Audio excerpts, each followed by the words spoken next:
Oman উপসাগরে ২০ lakh litre চোরাই তেল বহনের অভিযোগে একটি বিদেশি ট্যাঙ্কার জব্দ করেছে ইরান। বুধবার দেশটির বিচার বিভাগের এক বিবৃতিতে এই তথ্য জানিয়েছে আধা সরকারি সংবাদ সংস্থা মেহের।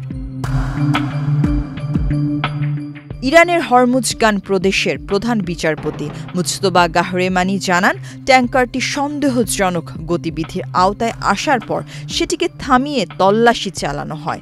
বৈধ কাগজপত্রের অনুপস্থিতিতে ট্যাঙ্কারটি জব্দ করা হয় এবং এতে থাকা ২০ লাখ লিটার জ্বালানি চোরাচালানের প্রমাণ পাওয়া যায়। অভিযানে ট্যাঙ্কারের ক্যাপ্টেন সহ ১৭ জন ক্রুকে আটক করা হয়েছে।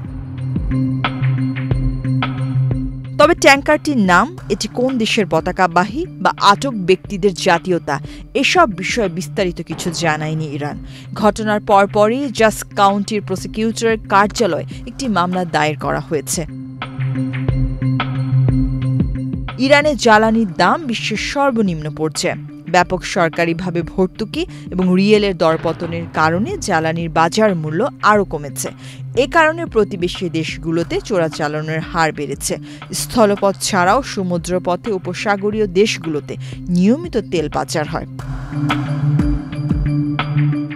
বিচারপতি গাহরেমানি বলেন, বিদেশিদের সহায়তায় যারা জাতীয় সম্পদ লুটের উদ্দেশ্যে জ্বালানি চোরাচালানে জড়িত তারা বিচারের হাত থেকে রেহাই পাবে না। অপরাধ প্রমাণিত হলে তাদের বিরুদ্ধে কঠোর ও অনমনীয় ব্যবস্থা নেওয়া হবে। এই ঘটনাটি এমন এক সময়ে ঘটল যখন কয়েক মাস আগেই ইরানি ইসলামী বিপ্লবী গার্ড বাহিনী IRGC তানজানিয়ার পতাকাবাহী দুটি ট্যাঙ্কার আটক করে। সেই ট্যাঙ্কারগুলোতে প্রায় ১৫ লাখ লিটার ডিজেল বহনের অভিযোগ ছিল। বিভিন্ন বিশ্লেষকদের মতে ইরান উপসাগরীয় অঞ্চলে চোরাচালান নিয়ন্ত্রণে আরও সক্রিয় হয়েছে এবং উপসাগরের নিরাপত্তা জোরদার করতে নিয়মিত নজরদারি চালিয়ে যাচ্ছে।